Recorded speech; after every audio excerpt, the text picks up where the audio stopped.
just see, like, let's just fuck. All right, shit, straight. Got it. Got the charger. Shut it. And took the charger too. Didn't take the iPhone charger. He does not have a phone. He did not take the iPhone charger. Was it your personal laptop or a work laptop? No, it's my personal laptop. Oh my god, I'm so sorry. No, it's okay. It's okay. It was backed up. Okay. Yeah. Yeah, that's really what's important. Yeah, we'll be straight. No, but I felt just like that Lana Del Rey video where she like comes on and she's like, I parked my car on Melrose Boulevard for 5 minutes. It proceeded to get every window shattered, and they stole my hard drive with my album and my book and my movie and all the videos from my dead father, uncle, and grandmother. But you guys, I guess it's gonna be okay. I'm just gonna call Jack, and we're just gonna start over. What was this? Was this for Blue Bannisters? Yeah, it was right before like Blue Bannisters came out. Oh, she's such a character. Oh yeah. But yeah, it felt so part of the experience because the concert was amazing. Yeah, no, I still have to watch her videos, and he started like Tove was there. It was I didn't awesome. realize it was like Kia Forum. Like that's a huge venue. Yeah, I know, and he had it knocking and rocking. Like, oh my gosh. Good for him. Yeah, that was amazing. How was your concert? It was good actually. There were two female, like all female act, all female comprised like band openers. The first one was okay. They were just kind of doing like a Blondie ripoff. Okay. But like far less interesting. And then the second one was cool, but it was a little too folky or like folksy for my liking. So the lead singer, she was really great. She was shredding on her electric guitar and stuff. But she was with 6 other members on the stage. It's a big band. And it's a small stage. Like, it can't have been larger than, like, honestly, where the rug like, kind of, I guess, diagonally ends. She had, like, a violinist. She had a flute player. She had a backing vocalist, someone on drums, keyboard, and one other. Was it well mixed? Like, did it sound good? No. So my problem with it, my problem with it was like she, like as a lead singer, was so compelling and her voice was great, and I think the songs were interesting on some level. But what ruined the whole vibe is they were trying to like conduct it as a jazz sort of band where they were all kind of like taking turns introducing each other and doing like little mini riffs and solos. But the violinist, she's on sheet music. I was like, you're fucking up the whole vibe. Yeah. 'Cause it just like made everything feel more stilted and not just like they're organically playing off each other as like 7 women who like really get each other. Yeah, like, they weren't just women talking. It was like they were like women rehearsing. I see. But yeah, it was good. And also backstage just kills the vibe. Too many things. Yeah.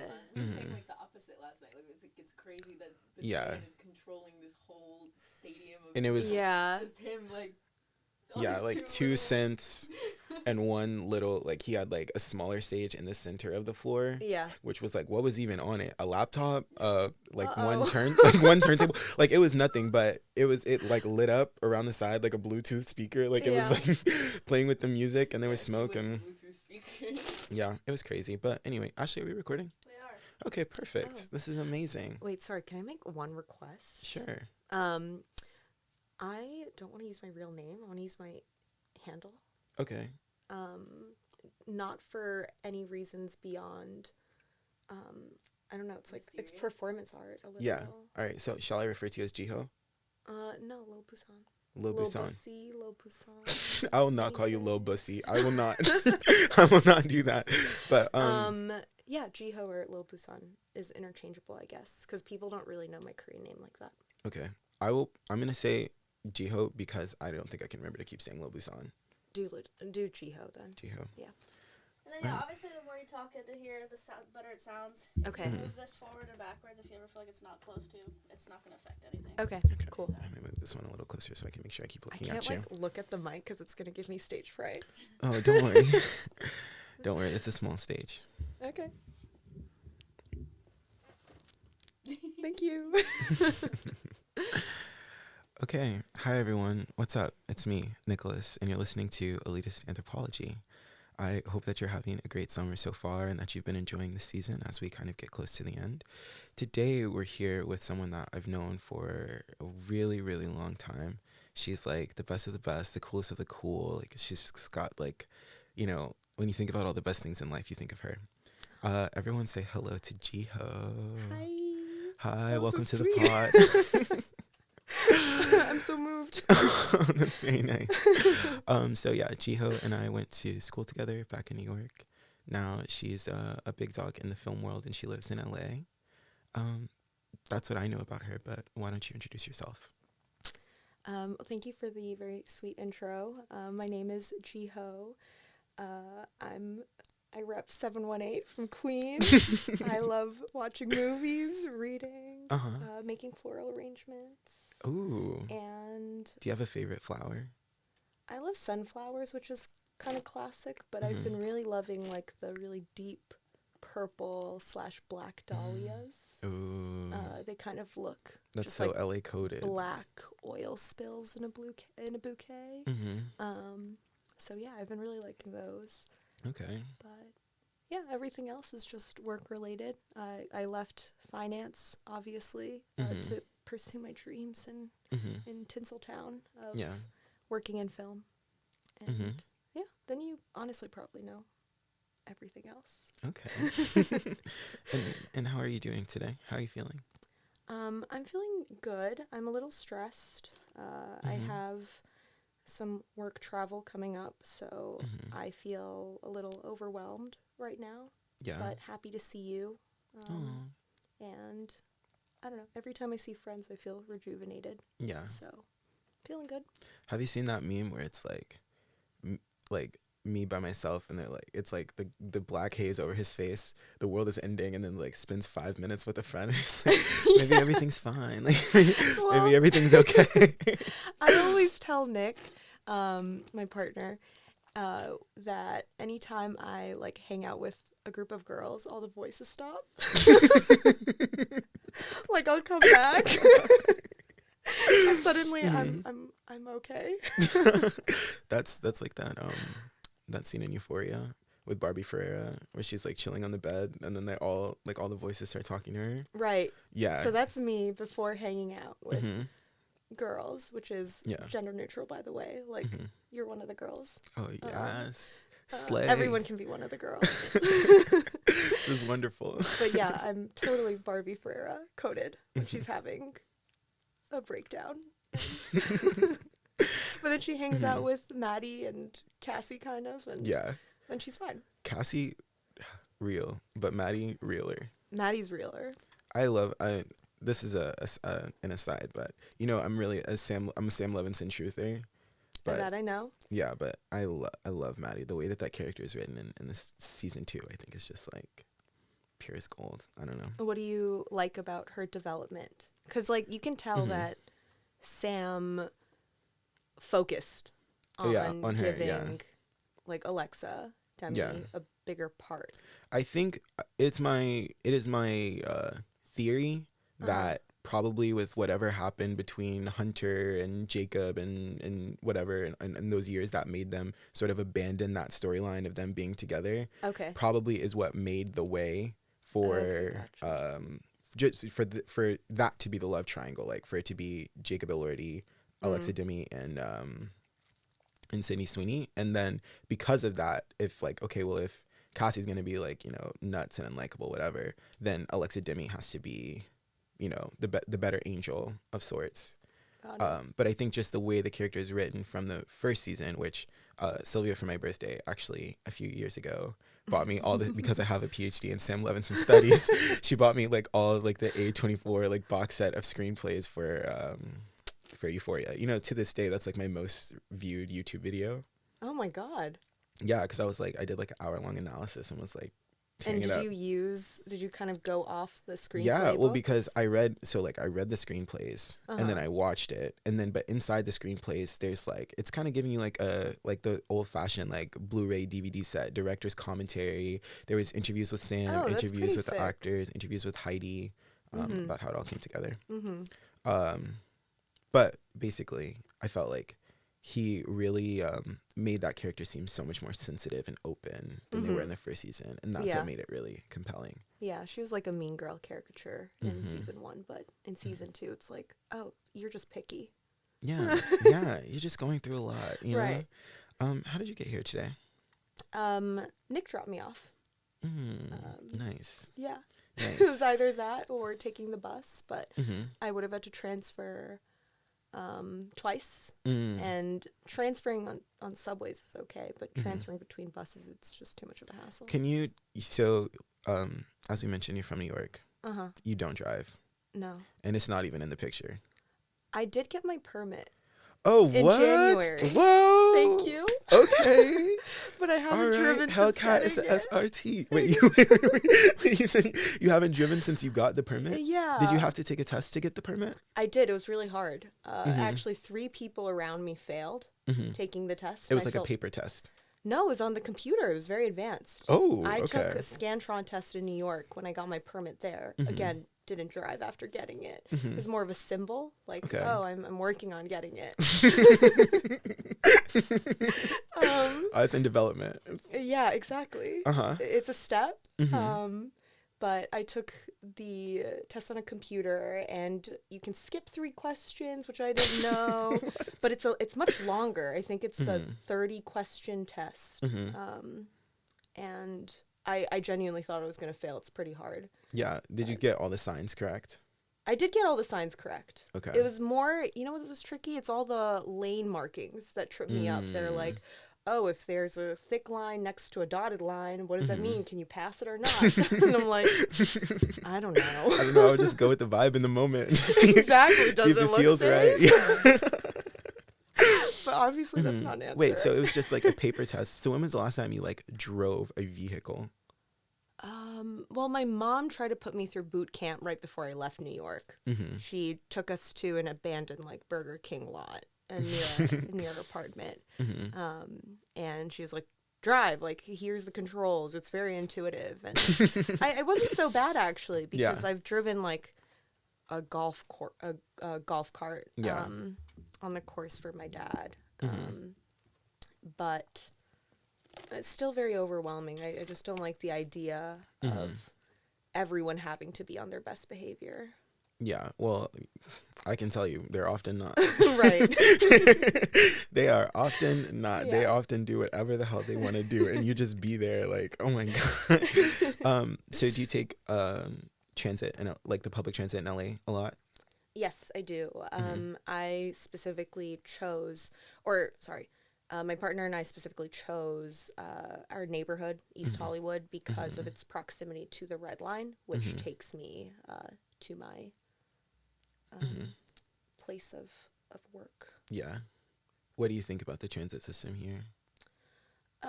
It's, in comparison to New York, it's obviously a lot less built out. There's like significantly less infrastructure and just like funding devoted to it. Yeah. So what has happened is it almost becomes like a place where houseless people like are unbothered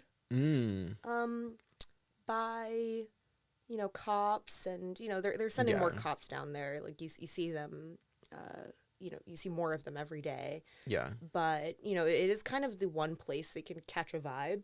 And so, so on the subways, you know, a lot of them are just sleeping, and I'd say the volume is higher than maybe the number of houseless people you'd see in the MTA, just because the MTA is so much more like heavily trafficked by residents of the city. But, you know, no one is really like watching down there. Yeah. And so, yeah, it can feel a little, I guess, like unsafe sometimes, because you also like, other than just more like innocent, like houseless people, you have like actually some like aggressive, you know, people who are struggling with something, obviously. And I think they feel, I don't know, it's their way of kind of like asserting that this is their home. And so you are kind of intruding on it to some level, but I get it, just because above ground is so hostile, and this is the one place no one's looking. And also because there's so many less people on it. Exactly. Like it does create the space for that. Yeah. When I was living here, I never took the train because the train, for whatever reason, doesn't go to the mall. I lived right by the Grove. You would think that would be a perfect place for a train stop, the mall where everybody goes, but no. And so I would take the bus, and I felt like with the bus, I thought the bus was cool. The only problem with it is that like you can't go far on a bus. Like we lived in Central Hollywood near the Grove. Like we could go to downtown LA. That was like the furthest east you could go. You could go to Koreatown. You could get to other parts of Hollywood. And then like if you were really about it, you could get to Santa Monica. Yeah. My mom and I took the bus to Santa Monica when we were apartment hunting. That was like an hour and 20 minutes. Yeah. But so it's like long. that's right at the max. But like it's like you can't take the bus from like Hollywood to like Inglewood.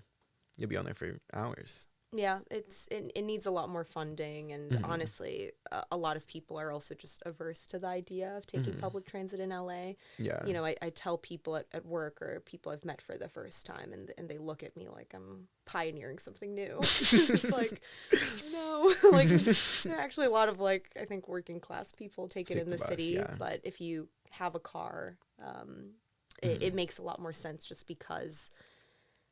Like you said, you can't get to many places without one. Yeah, you need it. But I also feel that, I was telling Raelyn this, for a city that is so car dependent and car heavy, I feel like the roads here are so narrow. Yeah. And they're so small, and I feel like I'm so like tight. Like if I'm in the middle lane and we're like driving down, it feels so tight that I'm like, I don't understand, how is this like the capital of car culture, but then also the roads are not suitable for driving. This is the only meaningful mode of transportation, and also it's not set up properly. And like even like where we're staying to like get on the like, so I'm from Texas, and in Texas, like when you get on the highway, you know you are about to get on the highway. There's signs, there's lights, like, and you can't turn on to the highway just like from like a little side street. Like you have to get to an intersection, stop, turn on. But the highway entrance by where we're staying, it's like nothing. It's like a stop sign. It's like a stop sign on a side street that doesn't even have an entrance from the other side. And suddenly you're going 70 miles an hour. Yeah. And so I've missed it multiple times because I'm just like, where is it? Yeah. It's a strange setup. No, I don't drive, obviously. So Nick has always said, the city feels built by someone who didn't know how to drive and just like doesn't know what signals you need and like what markers you need to get around. And I was like, and like even that's how I would have designed it. Even like, so when I learned how to drive, I took a driving school at Sears. Oh. Yeah, Sears was getting big money in a driving school. I mean, in Dallas, it was pretty, maybe, I don't know if it was common, but my mom learned to drive did she learn how to drive? She learned how to drive in high school because they used to have it like as a class. So then when it was time for me to drive, I was like, Mom, you can just teach me. And she was like, no, like, you need to go to school. So in the mall, like inside of the Sears, there's like a classroom. It's like a little office. And they like give you these classes. It's like 4 weeks long. And they told us, like, when you're driving on the highway, the sign should be, the sign telling you where the exit is going to be on the side of the road where the exit is. So if the exit is to the right, the sign is going to be on the right side. If the sign is on the left, the exit is going to be on the left side. Always. Then I was, like, driving here, and we're, like, I'm trying to figure out, like, when the exit is coming and where to get off. And the signs keep jumping, like, on the side of the road. I'm like, did they not... Whoever designed this was just like totally freestyling, like just totally. They were like, underqualified for the job. Clearly, like. I kind of stand. Yeah, I feel like whoever designed it, there was some strike going on, and they were like, "All right, okay, I got to stop doing that." Biggest contract of their life. And I need another job. Where to put signs. Anyway, so you're from New York. Yes. That's where we met.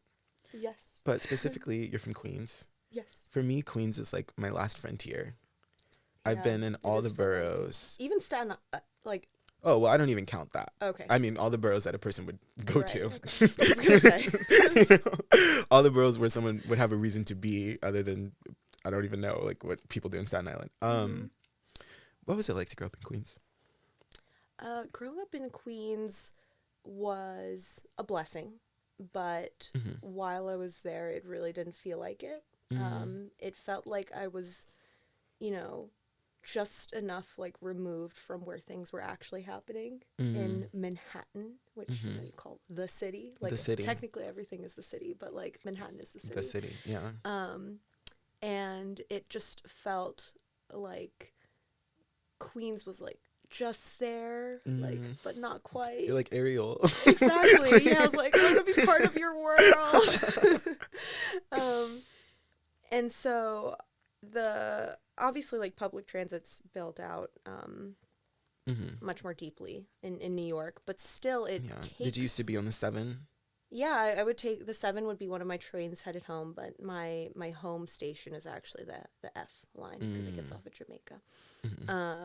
But even so, after you get off at the subway, you have to take a bus, and my like daily commute to school there would be an hour and a half at least, and if it snowed, forget about it. It would take me 3 hours to get home, and that's crazy because driving from the city to upstate New York takes 3 hours. Yeah. And so I'm traveling, I don't know, maybe 10 miles, but at a fraction, like a mini fraction of the pace. And so I always felt like stunted a little. It's just like, damn, like I wish I kind of had the capacity to like hang out in the city and like go to museums after school and like go shopping after school. Yeah. And just like hang out as a teen would. Yeah. But so much of my time was like spent like sucked up in this commute. So I felt like I couldn't have things that I wanted more of. And so when people ask me how was it growing up in the city, it's like, oh, it probably wasn't too much different from growing up in the suburbs where you have to take a train into the city. Yeah. You feel so close to it, but really like most of my childhood was also spent in my bedroom, like exploring life through the internet. And I think growing up, and I've found newfound appreciation for just like my background and my story in general. Yeah.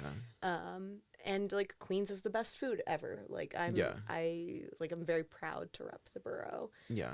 But I think if you'd asked me even like 5 years ago or actually no, 10 years ago, that's crazy. If you'd asked me 10 years ago, I would have had a very different answer. I think you would have found me at a much angrier and more dissatisfied place about being from there. That's real. Yeah. I feel like a lot of people go through that. I definitely went through that.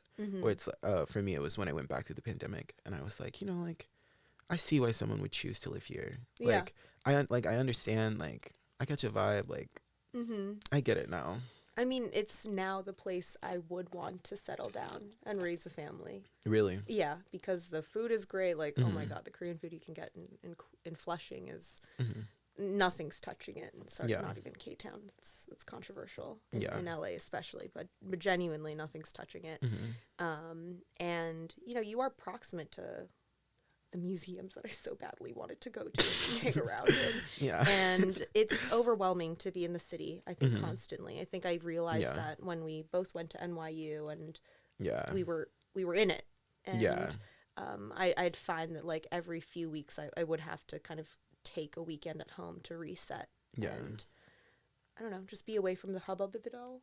I feel like that area, I spent some time near Columbia a few months ago, and I was like house sitting for someone, and I was like, wow, this is such a different vibe being uptown. It was like way more quiet, way more relaxed versus like where we were downtown, and then where all of the dorms and stuff were. It was like we lived inside of a Target. Like it was just like always on, really, really chaotic and like almost exhausting place to be for too long. Yeah. Wow. So speaking of your story, you're an only child. I am. Can you tell me about that? I'm the youngest, and I do find that like I meet people can tell I'm the youngest. They say I have a bit of a complex about it. I feel like when I meet only children, sometimes I can tell, sometimes I can't. With you, I felt like I couldn't tell. Okay. Or maybe I found out before my diagnosis was complete. Right. But can you just talk to me about what it was like to be an only child? It's a little murky. Well, I'd be curious if you I know you probably found out before you were able to really settle on an answer, but if you had to guess, what, I don't know, which sibling do you think I would have had? Like, would have had an older brother or like a younger sister, or, you know? I feel like Middle child. I don't think you would have been a middle child because you're pretty normal. Okay. Shout out to all the middle children. But Shout out to normal people. I don't. Man, I love Sally Rooney. Don't get me started. Man, I feel like youngest children in the family tend to have a very carefree feeling, and part of that is created by the fact that like everyone's taking care of them all the time, so they kind of, you know, in an ideal situation, you know, their older siblings are taking care of them, their parents are taking care of them, everyone's like doting on them because they're the baby, so they kind of have this feeling of like nothing can hurt me, but also like it's fine, like, you know. And I feel like you have that, like I feel like you have a very like a gentle and carefree spirit, kind of frolicking it's like vibes. your younger sibling, but you're also like very like prudent and responsible, and so that's more of like an older sister kind of feeling. So I would say like either the youngest or the oldest. Got it. Well, all of my closest friends, I'm not even kidding, I did a survey of this. All of my best friends are older sisters. Oldest sisters. I think there's one exception, and she's the youngest sister and youngest child, but she's also young enough where I read something. I read something about like birth order. It's a new personality type of quiz where even if you're the youngest sister of, I don't know, like 3 people, depending on how wide that age gap is between the youngest sister and the oldest, or sorry, the one who's like older than you. Yeah. If that age gap is wide enough, you basically operate as an only child, just because you didn't have the true sibling experience growing up where you had to share things, or much of your upbringing was affected by that. But anyway, sorry, I digress. But yeah, all of my friends are eldest sisters. I think I enjoy the older sister energy. Of. Oh yeah, totally. Yeah. But yeah, I am an only child. I try to keep that hidden as much as possible because they obviously carry some sort of negative connotation.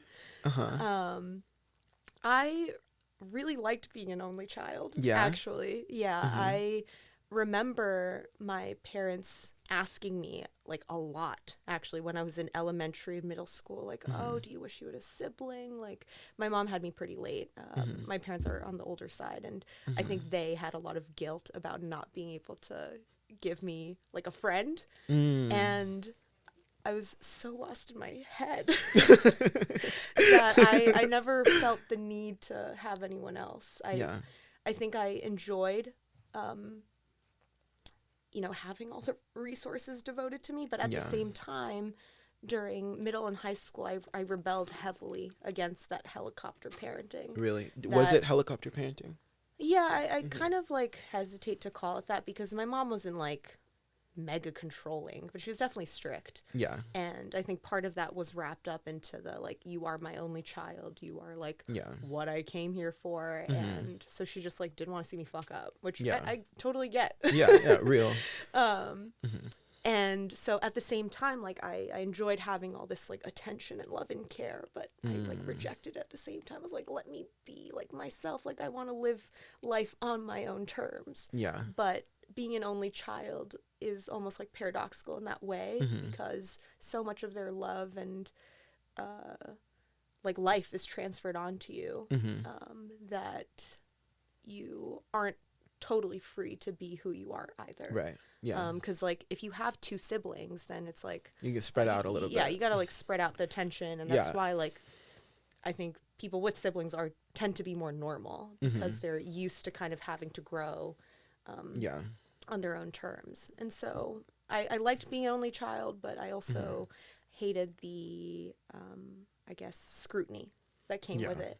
So I think and that's I feel like with older at least I have 2 older siblings, and it was like with my older brother there was a lot of pressure. All that pressure and expectation, and the only like he got all of it in a lot of ways. And then by the time that I was like, you know, of age to live my own life, like my parents were like tired. So they were like, all right, like stay out of jail, don't get anybody pregnant, like don't die, like just go to school, be normal, like like if you can just, you know, just, you know, not, you know, start any fires, like that'll be fine by me. Exactly. Exactly. So I was like, all right, hit me up in CSL. Like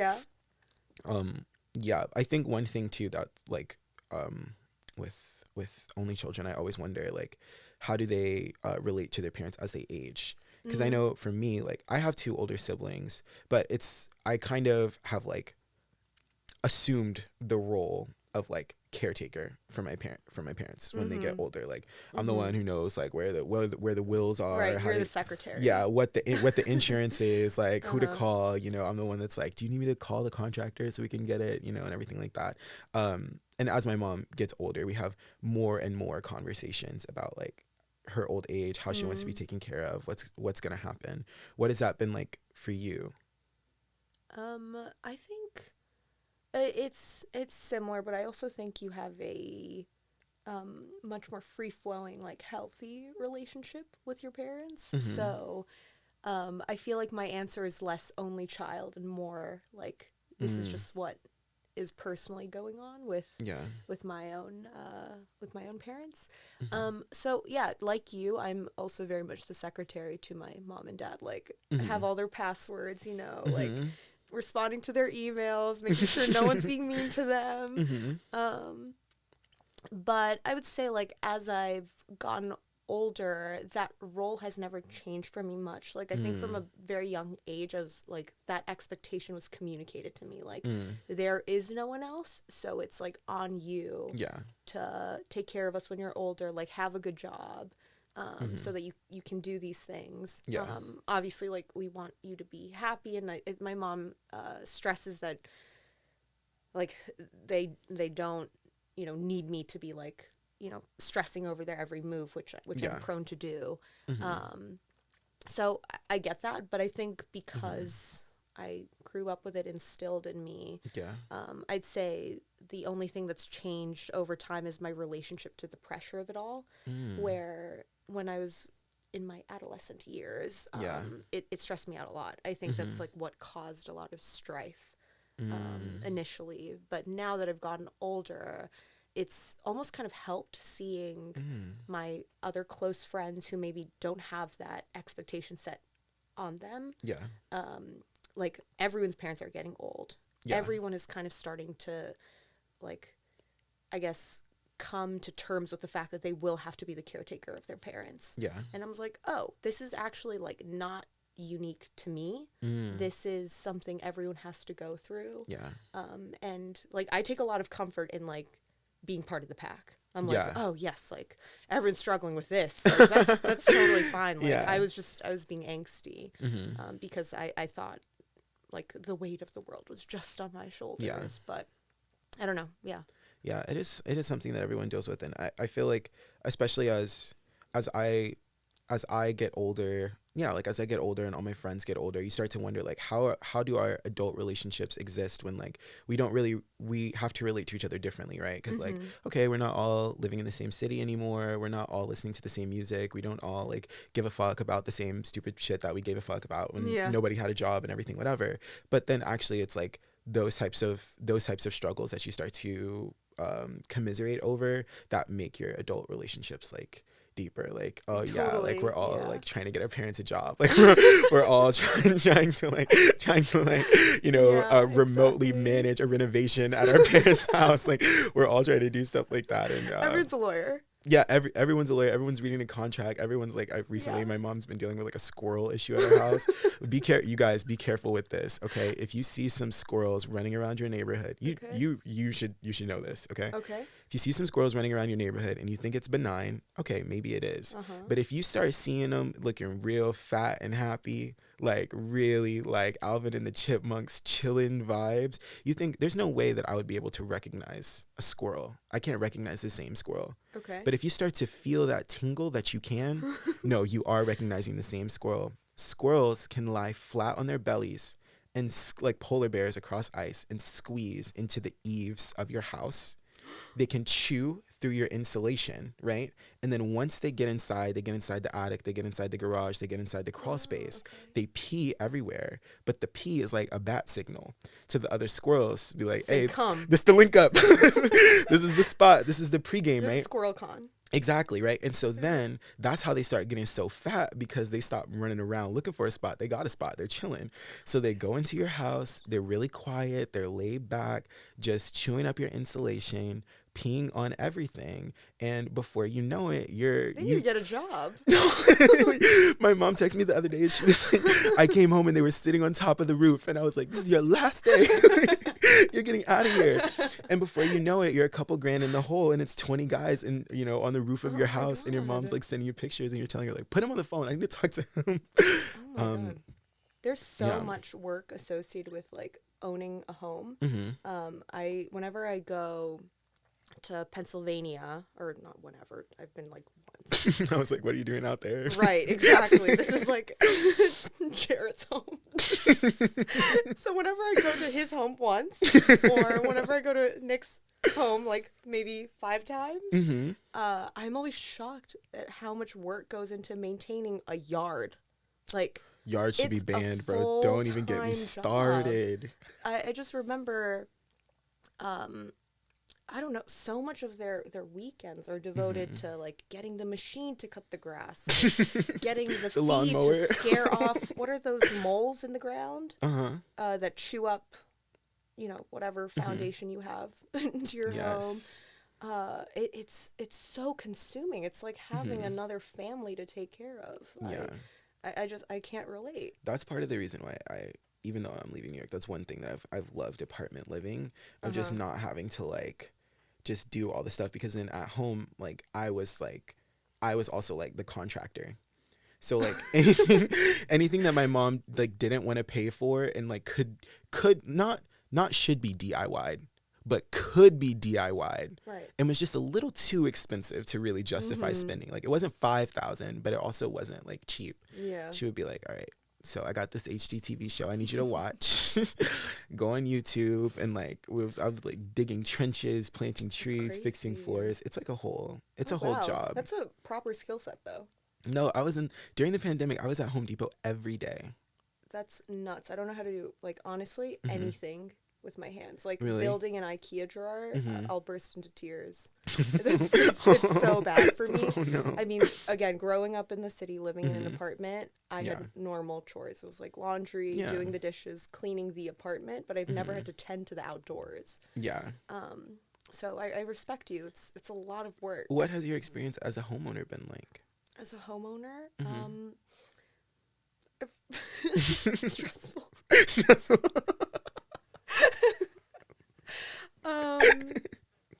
Fine. It just stresses me out too much to talk about it. Oh man, I'm telling you guys, careful what you wish for. We can move on. I would personally like to talk about the worst time in your life. Can you? Okay. Can you tell me about your time working in banking?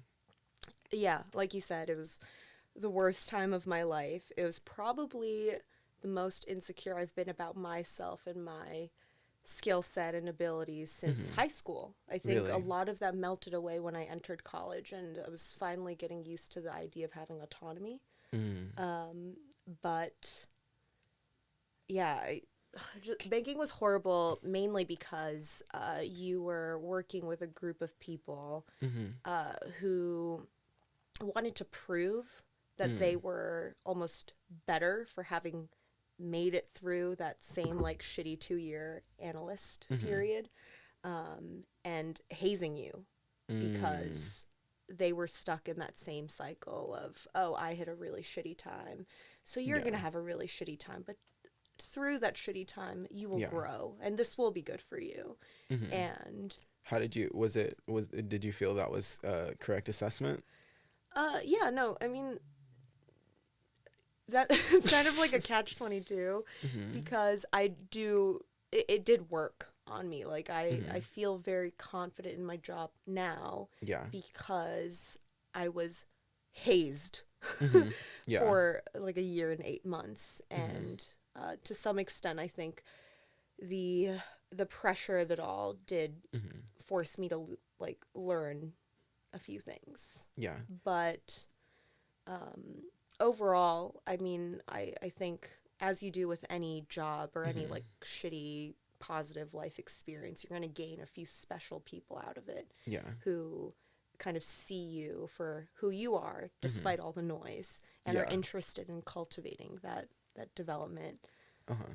Can you tell me what was like the worst moment, like the day that you were like, I'm gonna walk out of here and I'm getting on the 7 to the F to the bus, like it's over. And then also, what was like the best moment where you were like, you know what, like I can do it. And not just I can do it, but like, you know what, like this is kind of baller. Like, all right, like I see the lifestyle. Okay, let's see.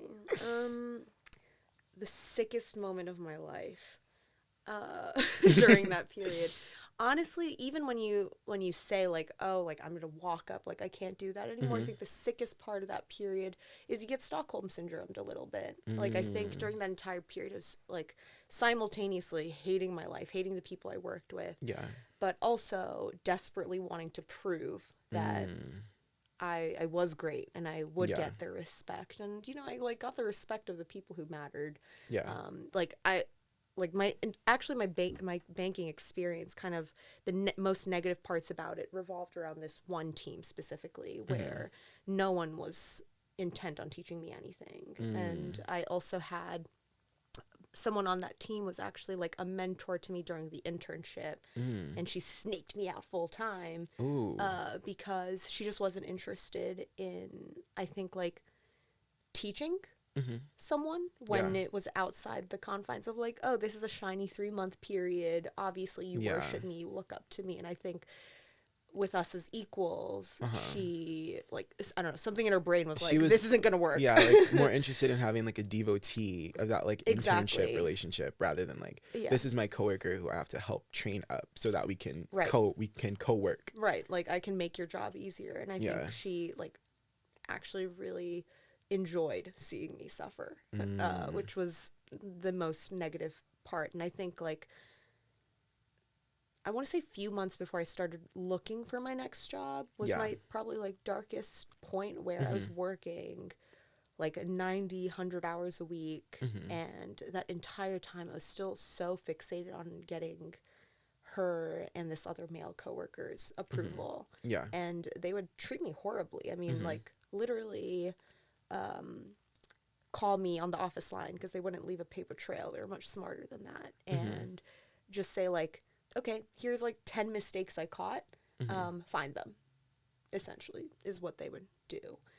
Which is crazy, because then I'd drive myself crazy trying to find the 10. But then the 10 I'd find weren't the 10 they found. They'd all be very like. It wasn't like a. I'm thinking like, oh, my job like this thing like a red line, but it wasn't like a red line. It was like it was like that. It's like the movie with Shia LaBeouf was like Eagle Eye, where it's like the CIA is calling him and it's like, turn left, get in the car. Exactly. And I think the lowest part was still being very upset and not being able to recognize that they were treating me poorly.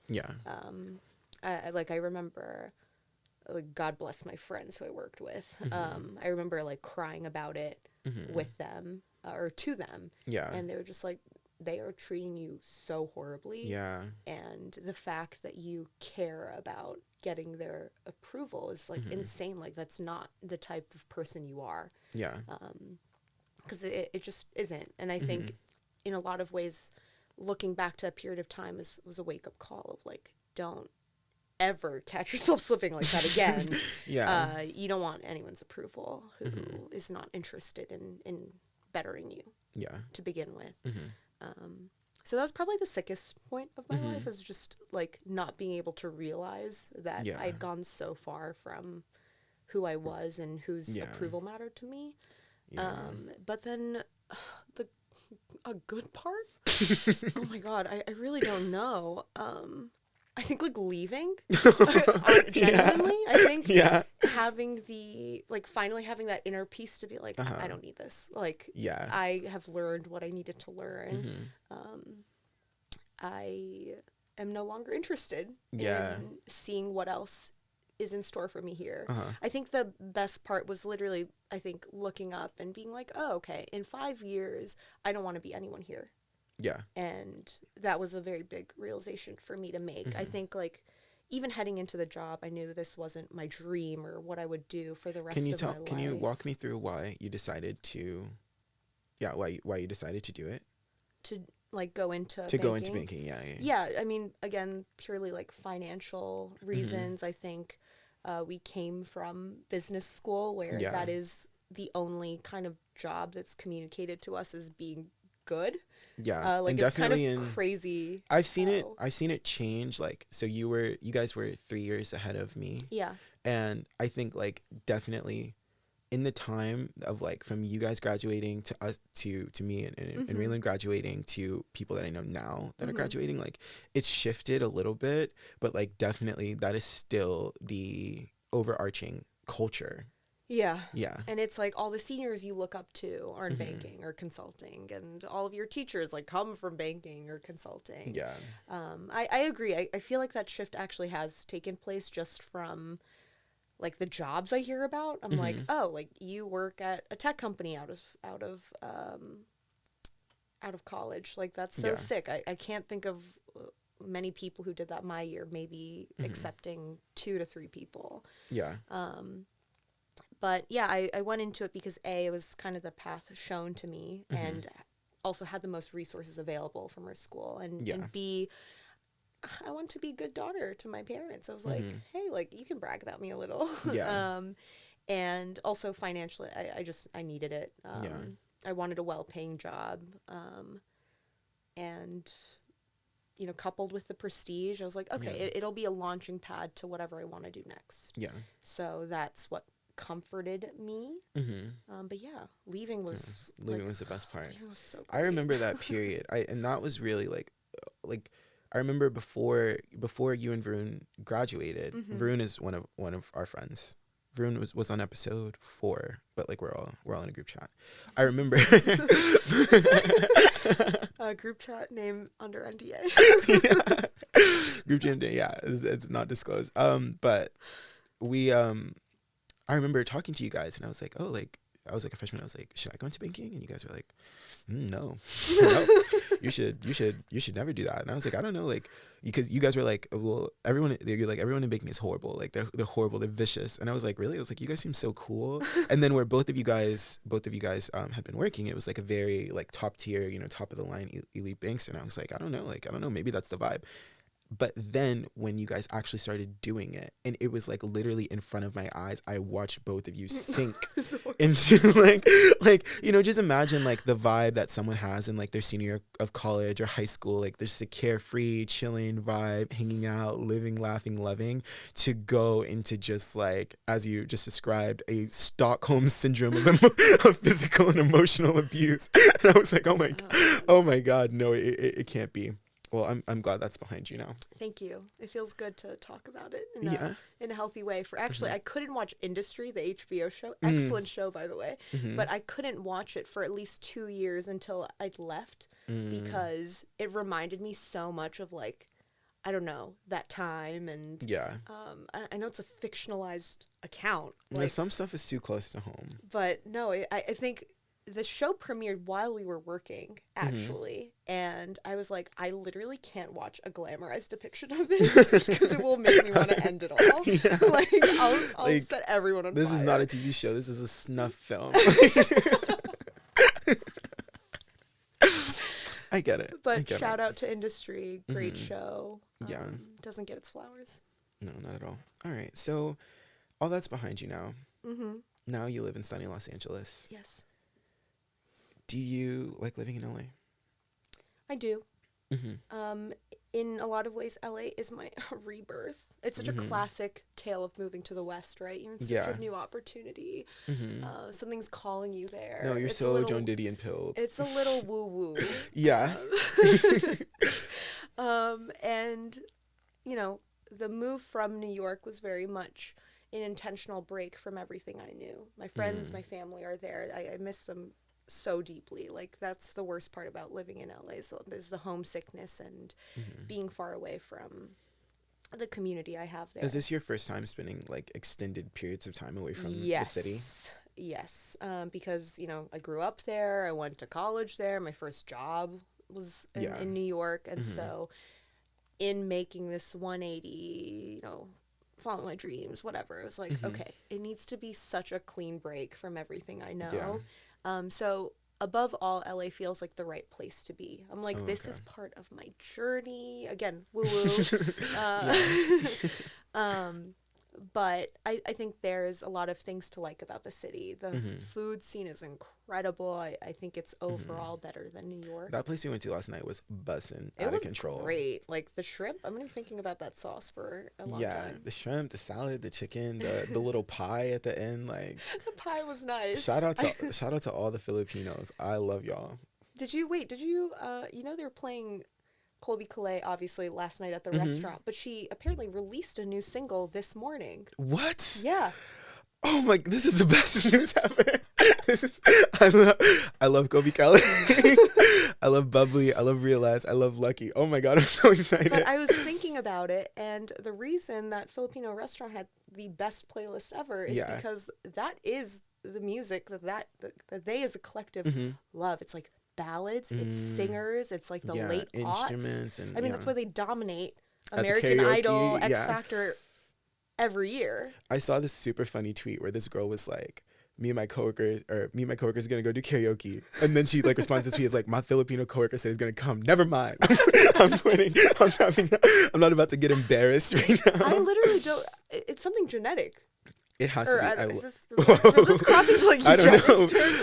This is meant to be a compliment. We love the people of the Philippines. Their amazing food and their beautiful, beautiful voices. Have you seen that? Oh, and that like classic video of like the little boy in the shower and he's like singing "Listen" from Dreamgirls, and it's like the most. He's like an angel, like belting in the shower, and his sister is at the end. Is like, I don't know, it was a little flat. I don't know. maybe I could fix it up. Oh my God. It's crazy that is Olivia Rodrigo the only Filipino representation they have in like mass Hollywood? Is Conan O'Brien? Not Conan O'Brien. Conan Gray. Conan Gray. Oh, is he really? I know he's half Asian. I don't know if he's half Filipino. Okay. But is Olivia the biggest Rodrigo, pop star? In America, yeah. And Saweetie? Saweetie's half Filipino? Isn't she? Oh, I didn't know that. I know she's Blasian, but I didn't know where in Malaysia. But I thought she was. I could believe that. Okay, maybe I'm wrong, but you know, whatever. Yeah. And I think also there was this girl who's Filipino. She's not super popular in America anymore, but she had a period like maybe in like the early 2010s, and she was like a guest star on Glee. Do you know who I'm talking about? No. There's this scene where basically. So she's like the new kid at the school, and I think she's Filipino, and then she was on American Idol, but like she didn't win. Then she was on Glee, and there's a scene where she comes to the school and she auditions for the Glee Club, and obviously she puts Rachel in a body bag. She absolutely dog walks her in the audition. So Rachel gets like really, really mad, and then they have like a sing off to like telephone. Like calling this home and there's no one home and you're not gonna reach my telephone. I remember watching the episode. I just can't put a face to the. Yeah. Or I can't put a face or a name to this character. Well, ooh, she was singing. I'm sure she was. Do you feel bi-coastal? I still feel like an East Coast girly, if I'm being honest. Yeah, like when people meet me for the first time, I'm always like, I'm from New York, actually. Like, don't get it twisted. Yeah. I come from somewhere cooler. Yeah. But I don't know. Like, I do really like being here. I feel like this year is the first. I've lived here for close to 2 years now. Yeah. Or coming up on 2 years. And this year I feel attuned to the subtle seasons that LA offers. Yeah. Because last year I was like, now it's still spring? Okay, it's spring? Okay, it's summer. It's summer. But this year I felt the spring bloom in my LA hikes. Yeah. I feel like when I go to a taco truck, I have my order now. Yeah. What's your order? I go, there's this one taco truck near our apartment, and they do, I'm a pineapple on pizza. fan. This is a I'm safe a space. devotee. I didn't even know that was a bad thing until, or not bad, or like I didn't know that was taboo until I was in college. I was like, we would always get the Hawaiian pizza. Like that's the vibe. It's a perfect mix of sweet, salty, you know, salt, people acid, with fat, heat. Like it's got all There's a 4 cookbook food about groups. it. Literally umami. Like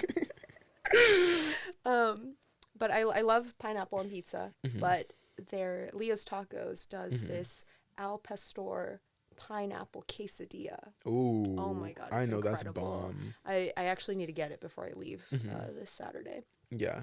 But I feel like I have my routines and rhythms down. Yeah. So deep down, yeah, I feel like LA is a little bit of home. Do you feel that living in LA now is bringing out new parts of you, or is That's such a good question. you know, sort of like bringing other parts of you to the surface? I found that when I moved to New York, I felt like I've always been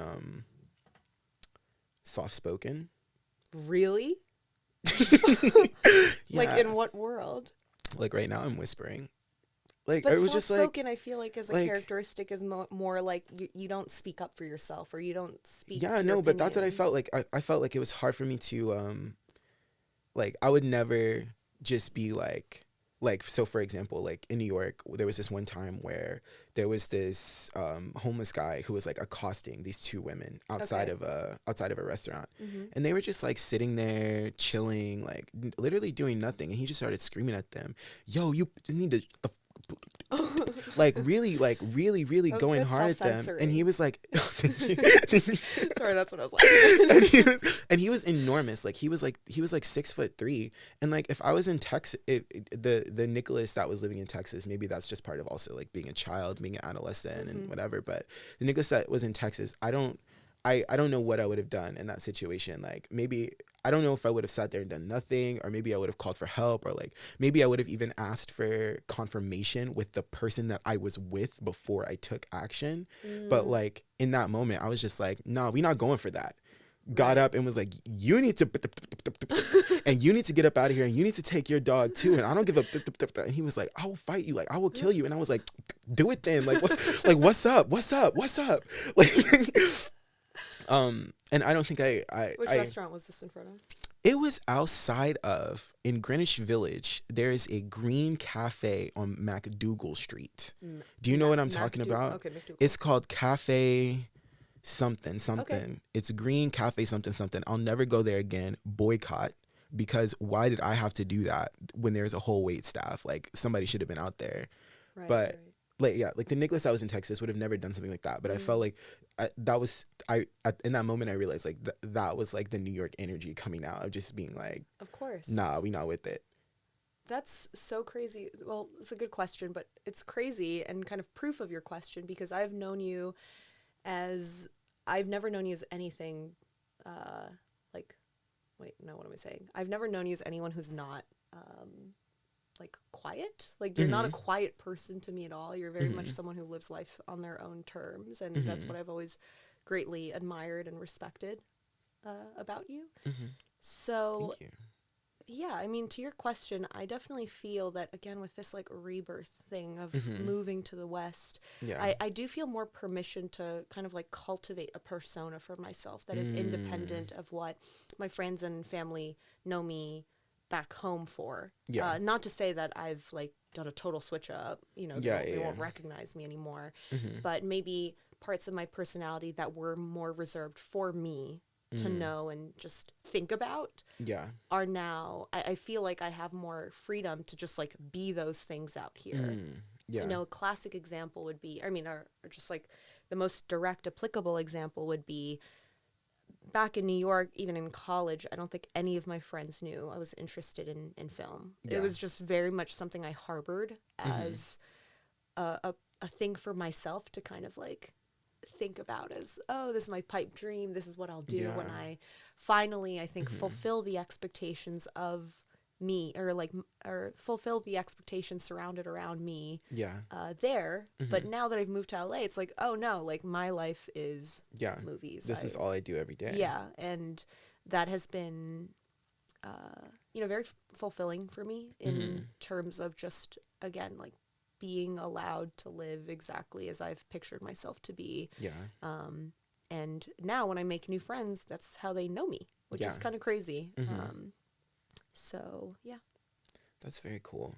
There's a Dixie Chick song called Wide Open Spaces. Are you familiar? Mm-mm. You would really like it. I'll send it to you. I probably would. Wait, Dixie Chicks are country. Right? Yeah. Yeah, I love country music. The little, like, hints of it I get. There is also a good... one of my favorite memories of you is one time we were at school. I'm scared. And so at our school, there was like a workroom, computer lab, whatever you want to call it. And I walk in and Sylvia's watching we'll bleep that. I'm sorry. No, it's okay, it's okay. She's watching. I realized as I was talking this whole time, I was like, I gotta remember to be correct. But then I realized I was like, I haven't even been saying your name because we've been so lost in this moment. Right. Then as I went to recount, I started to read from my, Akashic records. and your government was in that one. No government names. I'm so strictly against the government names. But I walk into the computer lab and you were there watching the Casey Musgraves Rainbow. Like you were watching like a performance or a music video or something, and I like walked in behind you and I like tapped you and you had like one single tear like rolling down your cheek and you were like, "Yes, Nick, what's up?" And I was like, "I'm so sorry. I feel bad for intruding." Is it real? Are you exaggerating? No, I'm being so serious. It's so embarrassing. Like, what was I doing? No, it's good. I love country music too. Yeah. I think it gets such a bad rap for reasons that are valid and not valid, but it's a very beautiful genre. It's a great Shelby Lynn song as well. Mm. And I think the title's Your Lies. Yeah. Like country singers are able to sing about betrayal. Yes. In a way no one else is for whatever reason. I think it's like the corn-fed like it's nature that, of their voice. Like the twang makes I really feel the pain that they go through. Is that like your favorite country song, or what's your favorite? Your Lies is definitely up there. Casey isn't really fully country, right? She's more like pop country. She's country. She's like country. Her older music was more like true life. Now true life country. Now she's more like, even I would just say like adult contemporary country influence. Yeah, I really hated Star-Crossed, I have to say. You did? When it first... Cherry Blossom, Orientalist. Have you heard that song? Yeah. And the thing is, it's like one of my favorite songs on the album. I was going to say, like, I love it. But every time I hear it, it's so racist. You think so? Oh my God. You're my cherry blossom baby. And then the chorus is, she has a line about Japan. And then she literally has like the ding, ding, ding, ding, ding. I was like, whoa. I have to forgive her. She is a country artist. She doesn't know any better. But we got to separate the art from the artist on we that do. one. We do a little. But I just generally didn't like Star-Crossed. When I first heard it, I didn't love it because I felt that it had I felt that Golden Hour was like right on the money. It was like Tenet level ever. Tenet? No, listen. Listen. She lost me a little. It was Tenet level time travelers with multiple chances to get it right perfect. Okay. In the way that it blended pop and country in such a universal way and was able to connect with so many people. And I think her performing it on the Harry Styles tour, because he also sort of blends like pop and a sort of classic rock sound so well. Like it was the perfect groundswell for that record to be so transcendental and like everything that it was. But Star-Crossed was and also too, Golden Hour, much more people, it's a much more universal feeling of like being in love, like being off ecstasy and like, you know, sitting on a porch and thinking about your mom, and like those things are way more universal than going through a divorce with Rustin Kelly. Totally. And that's what Star-Crossed was about. So it's like, it's just already like, it couldn't. Exactly. But I started listening to it like at the beginning of last year, just like all the way through over and over. Yeah. And I was like, I see the vision. Okay. The Star-Crossed, the song, that's a skip. Gracias a la vida, that's a skip. Yeah. But Cherry Blossom, Easy, like the movies, Mm-hmm. I have a playlist called Dialogue okay. where I put songs that are like about the same thing or have the same titles. And so I'll listen to like the movies with, if it's not like the movies with Katy Perry, Okay. like kind of a mix up.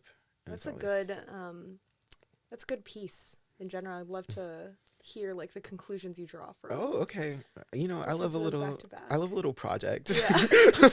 Like, let me just curate a vibe a little bit. Yeah. You know, it's interesting because you have so many Sagittarius traits, actually. Like little hobbies. Yeah, totally. You remind me of my friend Lola. She's always like learning something new. It's like, oh, like I'm learning to make jewelry. Oh, I'm fully in my like recipe development era, and it's like, okay, like you're good at all of those things, but you give me Sagittarius vibes, but I don't think you have it in your big three. No, I'm a Leo rising.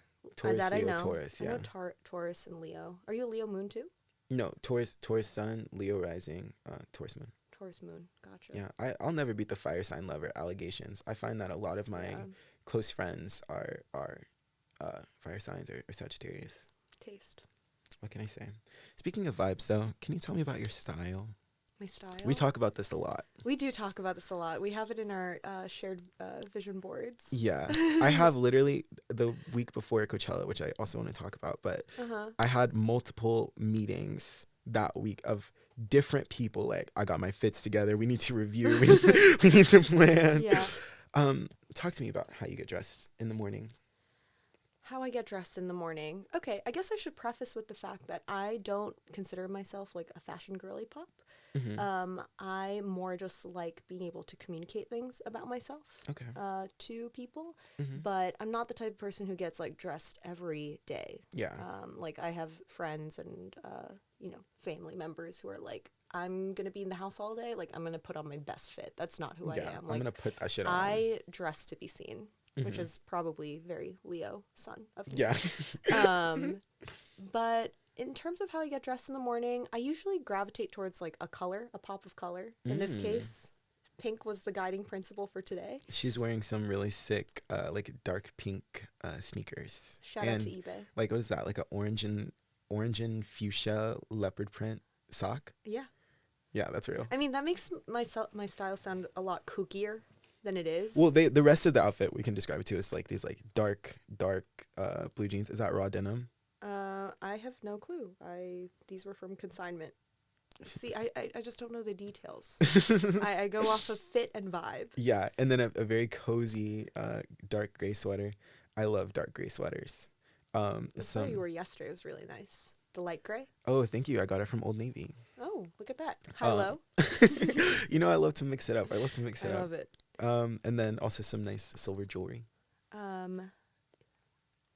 Let's see. I'd say like my style, the thesis I have around it is, first of all, like wear things that complement your body type. I feel like a lot of trends are separate from that. It's like, oh, this type of like drop waist dress is trending, and I love a drop waist, but it just doesn't look good on me because my torso is like twice the size of my legs or twice the length of my legs. It just wouldn't. It would just be deeply unflattering. Yeah.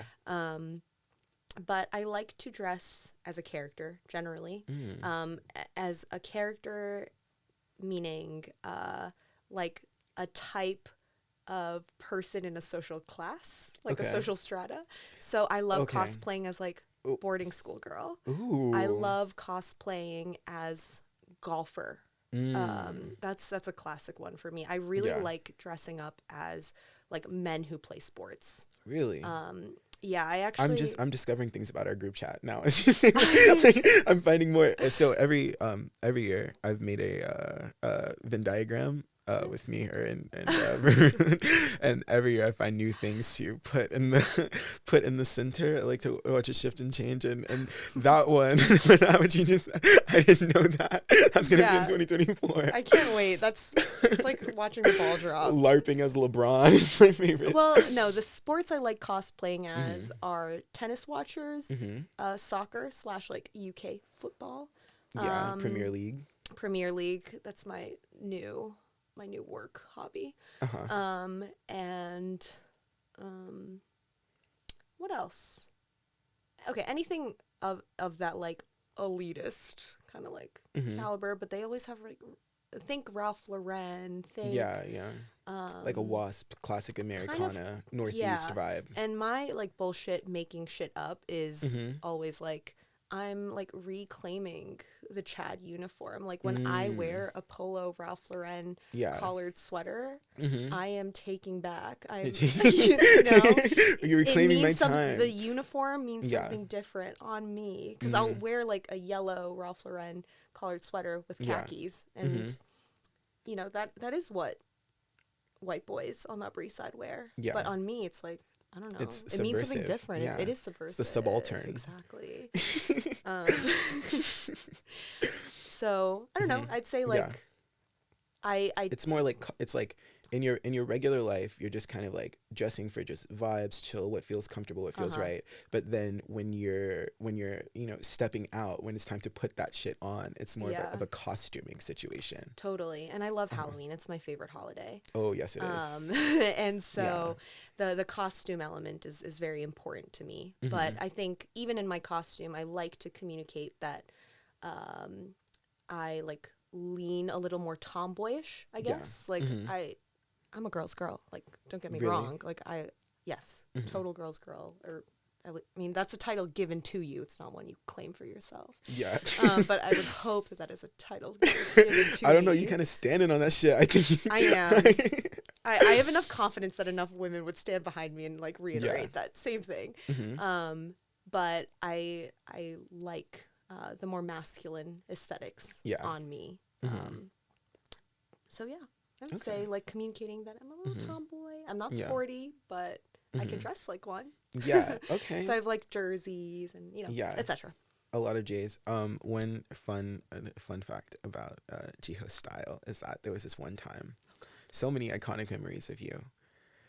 So I'm walking in West Elm, looking for a lamp, and I get a text. I'm in a huge group chat with a bunch of numbers that I don't know. And a few that I do. It's maybe like 15 people. And I recognize a few. Like I recognize Nick, I recognize Varun, I recognize Parbs, but then there's all these other numbers that I don't know. And Sylvia texted into the group chat and she was like, I have gathered you all here today because I'm about to buy a pair of Jordans, but I need you all to vote. She puts in the pictures of the Jordans, and this group of, loosely connected strangers proceed to have like a debate about like, do we want the baby blue and the black ones? Or I forget what the other options were. The blue, it was like, it was a sky blue retro one that ended up winning. And I was just like, wow, like this is a dedication to swag I've not known. The gag was I didn't even end up buying it. You didn't? No, not at all. It was like pure theatrics. I loved it. I don't know what possessed me. It was amazing. I love people that are I feel maybe you can confirm. I feel like I'm a pretty iconic texter. Mm-hmm. Some of the lines. You are an iconic texter. Thank you. Some of the lines I text people, or the sequences of text, I feel can just be pretty like. I read them back and I feel like it's like a piece of art I've created. And you're like the modern Jenny Holzer. Oh, thank you. Yeah, thank you. Exactly. But in that moment, it was you who was iconic through text. Thank you. And you often are. Okay. Another iconic moment was Skull. That was not designed to be iconic. And that's what made it even better. Shout out to Skull. In place of the skull emoji where you're like, I'm dead laughing. A total accident because I was trying to do the thing where you type in the noun and Apple brings the emoji to you. Yes. But I didn't They go and gather it from the garden. And they go and pick the emoji from the garden and bring it to you so you can pick like a lobster at a restaurant. I'll type like red. It's like, oh, do I want a heart? Do I want a square? I recently discovered that. That feature makes me feel like a very old man. Bring me the flower. It's the emoji butler service. The emoji butler. That day, I didn't click the option that was brought to me on a silver platter. So I was like, I can't believe you did that, Skull. We were in the GC like, Skull, just screaming it at each other. Oh, do you do any other, like, do you have any I'm always interested in the way that people use their iPhones, Mm-hmm. because everybody has their own little quirks or specializations. Mm-hmm. Some people use the emoji butler, some people don't. I recently started doing that. I'm a huge notes app person. Yep. But in my notes app, I have like to-do lists. Mm-hmm. I'm a really big to-do lister, and I'm knocking it down. Even on a day when it's like I don't really have anything to do. Like the activities will be like take walk around corner, Okay. eat sandwich. Like I need it to keep my like little sim mind on track. Yeah. And then also like I write lyrics in there. Like when we were at the Flume concert last night, like they were playing the music and it was no words. And I was like, I'm gonna start singing back. So I started rapping. I was like, this sounds kind of good. So I like put that in my notes app. Do you do anything off color with your iPhone? Off color. Oh my god, do I? I guess the most off color thing is I delete everything. Okay. It's like You're so incognito. I cannot stand Mm-hmm. clutter. Like I'm a very minimalist person by default. Is your camera roll very organized? No, my camera roll's a mess. But I'd be I think that would be psychopathic to have, sub 5,000 photos. They're all in the right folders. No, my most organized folder in my camera roll is my like meme reaction photos folder. I have that stockpiled and consistently refreshed and organized and ready to go. But I like to delete everything, like old texts, and I know for some people that is so unholy and sacrilegious, but to me, I just need to do it. Like every 2 months, I get into a spell where I'm like, I have so many texts on my phone, and I just go and delete everything. Wow. But it's all in my heart. It's in my head. I'll recall certain things. But like you, I'm also a Notes app disciple. I also have to-do lists there. Actually, it's not by me. It's not on my person. Yes, we love that. But do you have any apps that you use that are like weird ones? That's like, I'm the only one using this. I know it. I'm keeping this app alive by myself. Honestly, no. Sorry, I really wish I had a more interesting answer. No, I love that. I love that your phone is like out the box mode. My phone. It's like you can. Nobody would ever be able to tell who it is. There's no text, nothing but memes. To get from there. Like if anyone were to ever hack into my iCloud, they just wouldn't get anything. Yeah. But. Wow, very interesting. It's fine. My weird app is I still sometimes use the Clips app. What is the Clips app? Clips was a video editing app that was like Apple proprietary, and it was meant to be like a mobile version of iMovie for when you just wanted to make a small little movie to post, right? So like 30 seconds, 45 seconds. Okay. But they launched it kind of, it was post Vine, but it was pre TikTok. They did the YouTube thing where they forced it and put it on everybody's phone. Okay. They didn't do any type of like real promotion to like help you understand how to use it. And then also it wasn't social. So it wasn't like you make a clip on Clips and post it to Clips. You had to import your clips into the Clip app, do all of your editing, export the clip to your camera roll, and then post it to Instagram, Facebook, etc. So it never really caught on, and now it's kind of defunct. Oh, that's a cool one though. But I still download it sometimes so I can use it. Yeah. No, I'm pretty boring. Like I use my standard apps like Instagram, TikTok, and Letterboxd. But you use Letterboxd on mobile? I do. How do you use it? I'm on the web app, bro. I'm on Letterboxd. Do they support web? .com. It's such a horrible. I have a really. Webs? That's so bizarre. I've got a thick ad block on my laptops. Well, used to have a thick ad block on my laptop. RIP. So I don't see any of the ads, but like if I ever log on like from my work computer or something like that, it's like, oh my god, it's so horrible. The interface, the UI, everything. But that's what makes it quaint. It's a great app.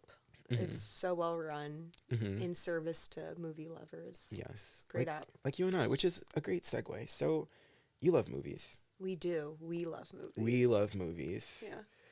Yeah. Something about it. They make a story more perfect, if you will. They do.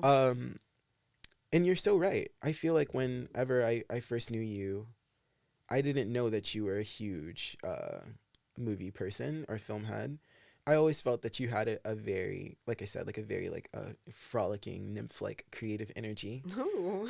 But I didn't know you were so into film, but I feel like I've seen it emerge over the years have gone by, and now it feels fully realized. Can you tell me about what are some of your favorite movies? My favorite movies. I feel like with like every movie person, it's hard to kind of like choose maybe the exact 5 or the exact 10. It's like constantly revolving. Yeah. But I would say like generally my favorite directors are all very like masculine. Really? Again, I think there's like a general interest in like masculine aesthetics. I think for me, my hypothesis is I'm interested in directors like Michael Mann or like I wouldn't categorize Altman as a masculine director, but who else? Why am I suddenly blanking? But anyway, generally, like masculine directors interest me because to me, they operate on a hyper end of like the gender scale. Say more about that. That's really interesting. So for Michael Mann, I guess specifically, he has a movie called Collateral starring Tom Cruise and Jamie Foxx. I'd say that's one of my favorite movies of all time. Great performances. Tom Cruise has never looked better. Yeah. Jada Pinkett Smith is in it. Oh, also, wow. she has never looked better. Yeah. Also, I feel one of that her she finest is a roles. really phenomenal actress, and it's slow. Even though she's been in stuff, I feel like it's kind of low key, but I think she's really great. She steals the show in Collateral. Incredible. Such a great love interest. But anyway, you have in this movie 2 men who represent 2 very different ideologies and philosophies of life. Cruise is kind of like a nihilist, like nothing matters, like basically you construct the rules of the world you live in, and there is no right or wrong. There is only what is true to you. Yeah. And then you have Jamie Foxx, who kind of represents, I would say, like the more like normie, responsible character, where he adheres to like clearly delineated moral codes. Yeah. And as a result is very afraid to do anything because he's afraid of all the consequences and repercussions. Of course. The reason this is my favorite movie is because did it feel like the 2 I wolves feel like inside Jamie you? Foxx. And Tom Cruise is not like the ideal I aspire to because he's an assassin who spends the length of the movie like killing people as Jamie Foxx drives them around in his taxi cab.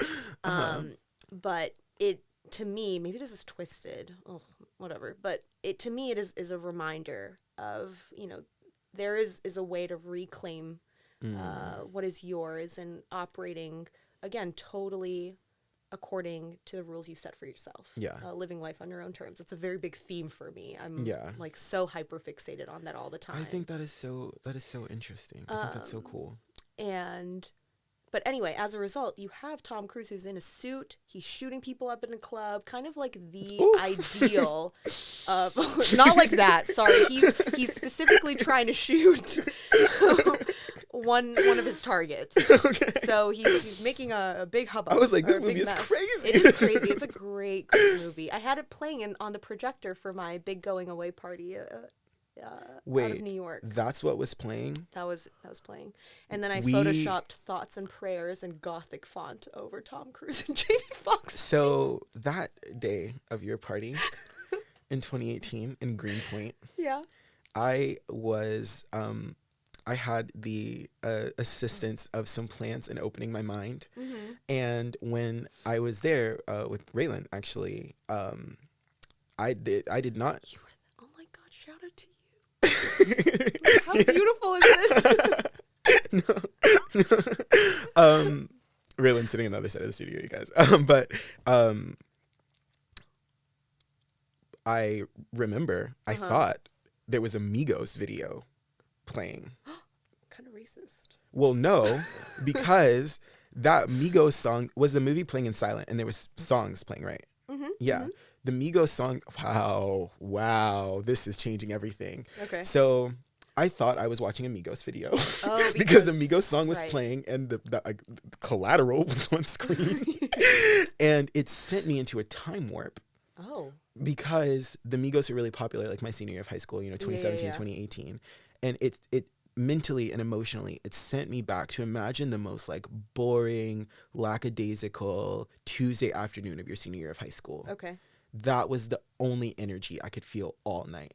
Okay. Even as we were at your party, we got on an Uber, we went to the club, next place, no sleep, went to another club. we were like, well, I see now, we were totally on one. we were runaway drunk that night. You were runaway drunk. We were, yeah. So that's crazy. That's not a Migos video. That was Collateral. It's a masterpiece. Wow. But anyway, you have like pretty much what is the perfect ideal of masculinity. It's kind of what maybe every guy aspires to be, like a cold-hearted killer. Total freedom. Nothing is holding him back. He looks great. He's rich. In total control of himself. And to me, that's like a little gay. Like if you're so man, you're pushing the gender spectrum like so hard. You're right up against the wall. Yeah. It's a little queer. Yeah. And I think, to me, that's what interests me the most about those types of films. It's like, okay, like, what is so inherently masculine to you? Yeah. That you were kind of willing to abandon all of these other normal traits in pursuit of something you're frankly never going to be. Like, these characters only ever exist in real life as, like, incels who think they're being that person. Yeah. And... yeah, those are type of the type of movies I automatically gravitate towards. Yeah.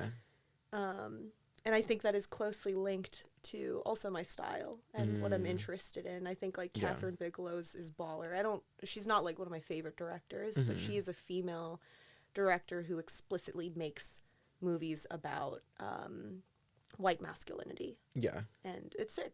Yeah. Shout out to The Hurt Locker. Yeah, I didn't like Hurt Locker. She has a really cool movie called Near Dark. It's a vampire movie. Oh, and I gotta check that out. It's scored by Tangerine Dream. So very synthy, very like 80s, and you have a bunch of a band of vampires basically romping around the West and killing victims and sucking their blood. As vampires do. Yeah, but it's a cool like reversal of the Western movie archetype, which is like you're alone, you're solitary, they're all together. You're individualistic, but here it's like banded together by community and impressing each other, and very queer. I think so, and especially on that, like the idea of like pure masculinity in a movie. And this is true of all emotions in movies, right? In a movie, you're able to create a mood or a tone or idea or character and keeps them within the same vibe for 2 hours, 3 hours. Whereas like in everyday life, even when things are attainable, those moments of like pure masculinity, which it's like uninhibited rage and freedom in a way, they can only exist for, moments. You can only be in that if you're a normal person. You can only be there for 10 minutes before you like exhaust yourself and like have to be regular again. Yeah. And that's like the movie magic. Are there other types of movies that really interest you? I love a movie with a vibe, like you said. I think you loving Call Me By Your Name is very closely linked to like me liking, like, I don't know, a Wong Kar-wai. That's the classic example. He knows how to make a subway look like the most romantic thing in the world. Yeah. He was also kind of like the first Asian director's works I saw. I mean, besides like the Park Chan-wooks and the Bong Joon-ho's that I grew up with, because like my parents watched those all the time. Yeah. But have you ever seen this Korean movie called My Wife is a Gangster? No. Me and my mom used to watch it. You would really like it.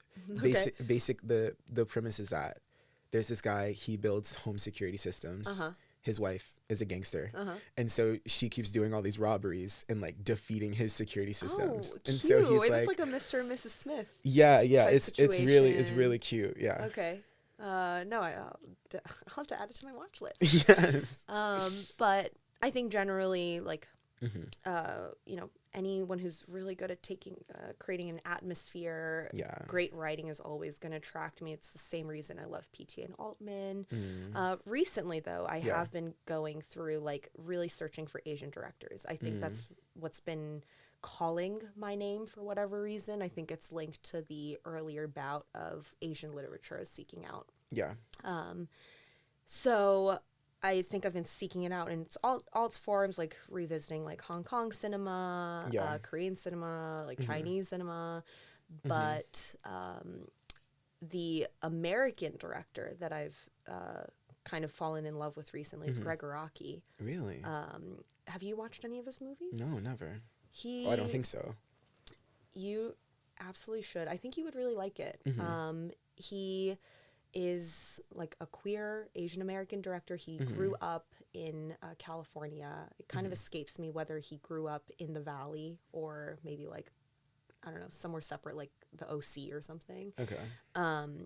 But he makes movies specifically focusing on like queer teens. And he descends from like the ranks of like a Godard. So imagine like Heathers, but with like a French New Wave sensibility. Oh, wow. And the hottest people you've ever seen in your life. That sounds awesome. Yeah. So like Evan Mock, his predecessor is James Duval. They are twins. It's kind of crazy. Okay. I was like, oh my God, Evan Mock is just trying to do what James Duval does. I already did it. Yeah. Like I got the references. I got the Pinterest vision mood board. Yeah. But he's incredible. I find that he does not do that thing I hate the most about Asian American movies, which is like a over fixation on not being Asian or not being white enough. And that is always something I've had something I've always like harbored like ill feeling towards, because I'm like, that is such an elementary development of how you think about yourself in high school. Yeah. And then if you are even like remotely healthy, you get that. You're just a little bit normal. You grow out of it. You get past that very quickly, and you're like, oh, this is what makes me me. Classic. But also like being Asian American is much more than, I don't know, looking for white approval. I don't know. That depiction pisses me off so much. And Araki, he made these movies in like the late 90s, early aughts, and he just has none of that. He makes movies for himself and just happens to have protagonists who are cool and sexy and look like me. Is he doing the Unearthed We're Briefly Gorgeous movie? No. No? I have no clue who's doing that one. I don't think they announced a director for that. Sounds like you should. Yeah, I guess so. That'll be a good name on the short list for sure. I'll work over there. Anyway, so you work in the industry. Yes. You're in the industry. I'm also in the industry. We are in the industry. Is there anything happening in the industry that's exciting you? Not necessarily films, but like... That's happening? Yeah. I would say generally exciting is nothing. It's nothing new. But I think I'm seeing in real time as close to it as I've ever been, which is still not close enough for my liking, obviously.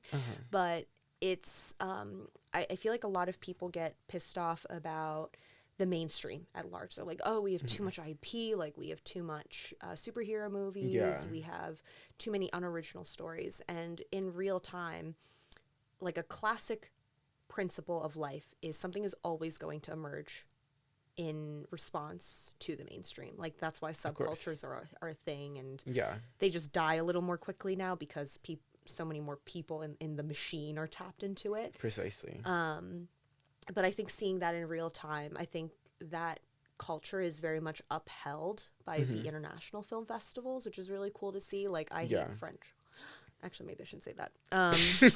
The French people are not my favorite people in the world because they have been racist to me. So I have a reason. I'm not just being a blind bigot. No, it's very real. And it was actually when you first went to, I think that was it when you went to Cannes the first time that you had like such a horrible experience? Yeah, because I went during when I studied abroad with my friends. And I think we were just all so like taken aback by like how wonderful and magical and how privileged we were to be there that none of the other things really registered to me in the moment.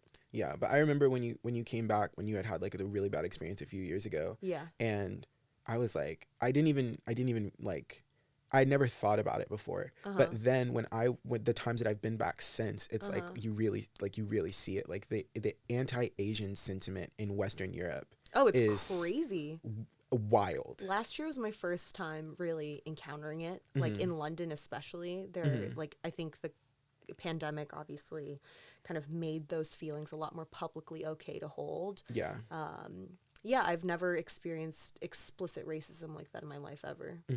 Yeah. Nuts. But anyway, sorry. French people are very good at upholding film subcultures and making sure That's true. You know, these kinds of films still get made. And I think that's always going to be exciting about the industry. Like, as long as you are making the effort to seek things out, they are always there. Yeah. And can you talk to me a little bit about film festivals? Yeah. What's it like to be at one? Because you're on the buy side, or you're on the sell side? Buy side. You're on the buy side. What's it like to be a film exec on the buy side? The buy side is nice because obviously these things are being brought to you for you to decide. The emoji butler went and got the movie. The movie butler went and picked the movies for you. Shout out to the emoji butler. Yeah. So obviously these packages are being brought to you. Like, basically, you have directors, you have stars. I'm not having these meetings. Obviously, I'm still like down the totem pole, where I'm not taking those meetings. I am in the room beside it, and I greet them on their way out. But you know, it is fully work. I think, obviously, again, the privilege of being there is so great. I never thought I'd be at Cannes like so early on in my career. But it is like purely work. Basically from like 9 to 5, you're just taking meetings. You're also talking with sales agents to see what is available in terms of territories, if it makes sense for you to acquire a title. Seeing the track record of the director, seeing other films that are also taking place at market screening times. Yeah. And you have like a daily team meeting where you basically condense all of your thoughts and share all of them. So it's like, oh, what movie did you see? What did you think about it? Okay, like you as a junior person liked it. Maybe we'll send an exec to the screening the next day because, you know, they get final sign off. If they don't like it, it's not going to get bought. Yeah. So do you have any, from your experiences going, do you have any feel like you're like, this is the one that got away? No, I haven't been to, you know, enough. I've only worked on 3 now. And I would say that, yeah, there is one that got away. Past Lives. I love that movie. A24 has domestic on it, but we wanted to get international. I actually don't know if I'm allowed to say that, but anyway, that's a good one that got away. But otherwise, there have been great movies that we haven't acquired, but they just don't make sense with our mandate. A lot of foreign language movies actually fall into that bucket. Really? Where we want to buy them, but they just don't make sense with the way we make money off the titles we acquire, which is like sending them to streamers to license them, and they don't accept a lot of foreign language titles. Speaking of streamers, there's a big thing going on in LA right now. Yes. The WGA is on strike. Yes. We saw them yesterday. We were honking. We were like, yes, fight the power, of course. fight the power. What do you think about the WGA strike? Actually, can you explain to the audience what's going on? Sure. Yeah, it's honestly a little like I don't know, there's like a lot going on there that I don't know if I can fully speak to the breadth of the strike, but you know, they are asking for a new set of contract terms because their last major negotiation honestly happened like in 2012. Was that when the last one was? Well, was the last one when the strike was? Because the last strike, no, that was earlier. That was like 2009. 2009. Oh, because that's when Conan was doing his like no writers late night show. And with the advent of streamers who do not pay writers in the same way networks or studios used to, which predominantly come in the form of residuals, which is, you know, every time a movie is shown on television, you get paid, I don't know, a percentage of it. It's not too dissimilar from what happens with streaming. Yeah. And with the advent of like Netflix and Hulu, they pay upfront for the production cost of a movie or a TV series. And because streamers don't have advertising on their platforms, like that's the whole appeal, like you don't have ads. Yeah. People aren't getting paid residuals for every subsequent watch of the product that was being written. Right. Networks were able to do that because television networks have advertising, and so they get a percentage of that advertising revenue. Streamers don't have that, and so you get an increasing dwindling portion of the pie to writers, and that's why a lot of them are working more than ever because the volume is much higher due to the streamers, but they're not getting paid any of that upside of when a movie or a series is a big hit. Yeah. And they don't get that, residual payout. But I mean, my thoughts are I hope they get everything they're asking for. I feel like I've only seen testimonials of people saying I've never been more senior in my career and I work more part-time jobs than ever. Yeah. I can't get a job at Target. I've seen that one a lot. Or like I tried to apply for a job at Starbucks and I couldn't get hired. Yeah. And, with AI coming, I am a huge proponent and believer that no machine can ever take the place of human creativity. Yeah.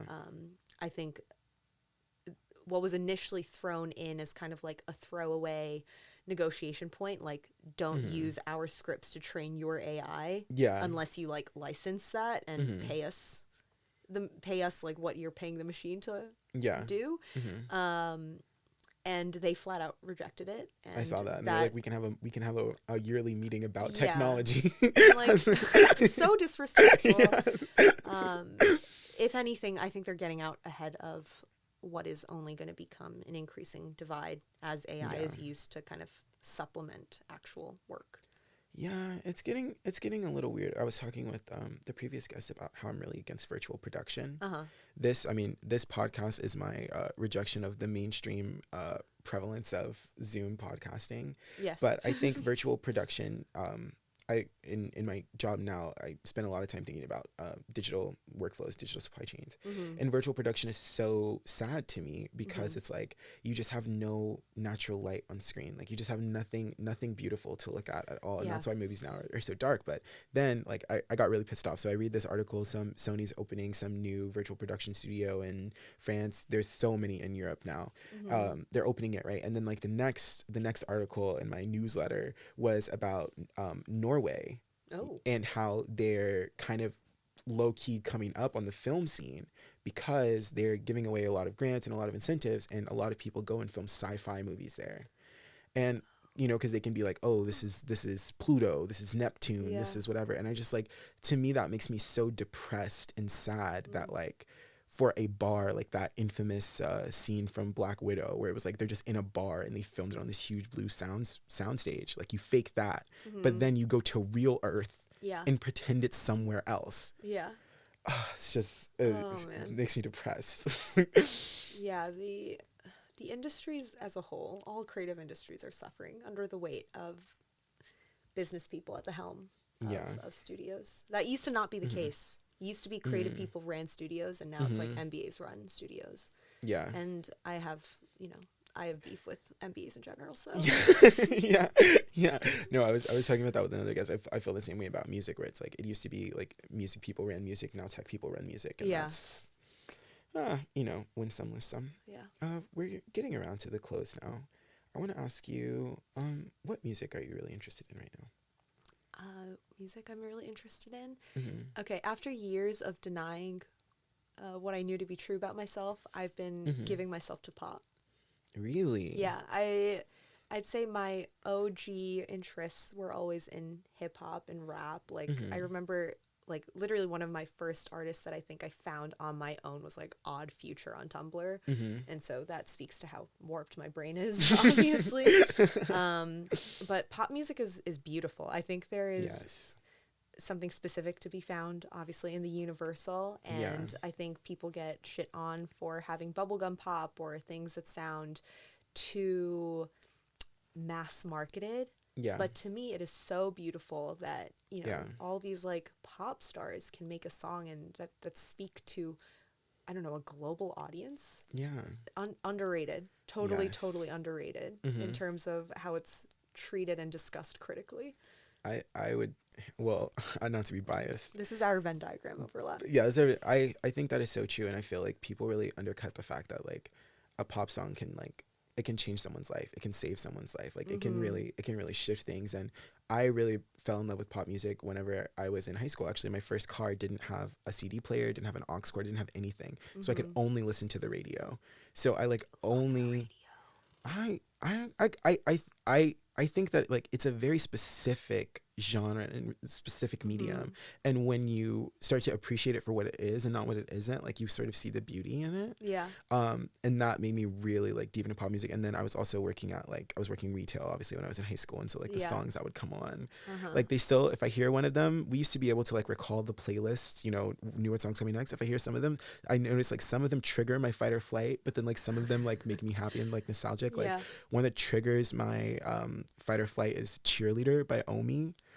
Oh, I think that I found. Oh, it's my God! I will start like trembling. But then one that like brings back nostalgia is like "Cool for the Summer" by Demi Lovato. They used to play that at my job. Yeah, I used to be like, okay, are we in here? Yeah. When you woke up this morning, what was the first song that you were like, oh, turn my shit on? Well, I'm seeing Sky Ferreira in July, so Sky Ferreira. I've been revisiting her masterpieces. There's only 10, so like what's your favorite Sky Ferreira song? Okay, well this is our most popular, but In My Bedroom just means a lot to me because I spend my adolescent years in my bedroom and just thinking constantly about how there's so many worlds inside me and how I contain no multitudes. one understood me, but it was all in my room, like my safe haven. So that just brings me back very like nostalgic feelings of wanting to be somewhere greater, but also having everything that I needed with me in my room. Oh, wow. But I Blame Myself off of My Nighttime. Great song. One of the greatest pop songs ever, actually. My Nighttime, that was like... Yeah, so Sky Ferreira has been on my mind lately. What about you? My favorite Sky Ferreira song is... I love 24 Hours. I think it's such a beautiful song, and like time is something that I'm just, as a concept, I'm very interested in and obsessed with. Yeah, I do like Tenet. Like time is something that I just think is such a beautiful concept. Like, does a moment last forever? Does it keep recurring? Are we moving through it? Like, you know, all that stuff. And I just feel like that's such a beautiful and heartfelt song, especially when she sings it live. Have you seen her live? No, I've just seen videos. Got it. And that's like, I'm like... I'll FaceTime you in for this concert. When is it? July 8th. If you see me there, don't say anything. Okay. All right, Sylvia, we're here at the end. The very last question for you is, where do you want to be in 5 years? In 5 years, I want to be comfortable saying that I make movies. I produce movies. Yeah. In 5 years, I hope to be surrounded by friends and family in New York, God willing. Back in New York. But I think that's just a bigger desire. It doesn't have to be necessarily benchmarked to 5 years. I hope to be in a place where I'm comfortable with who I am. Because I probably am the most comfortable I've ever been, but it's such a new, novel feeling to me that I hope to unlock more sides to it. Yeah. I think above all, I hope I'm comfortable with putting out what I've created. There's not a lot about my life I would change other than that. I'm very happy on my relationship with my family and my friends, and I feel blessed to have them. Very nice. Nice. Well, Sylvia, fuck. It's okay. Bleep. Well, Jiho, it's been great to have you here. Thank you. Thanks so much for coming on the pod. Thanks to Raelyn and Ashley for being in the studio with us. Thank you. And we'll see you next week. Ciao, ciao. Love you. Bye. Ooh, you did it. Was I talking too much? No, it's a podcast. I know. But like, I know, but I don't know. Was I blabbing? No.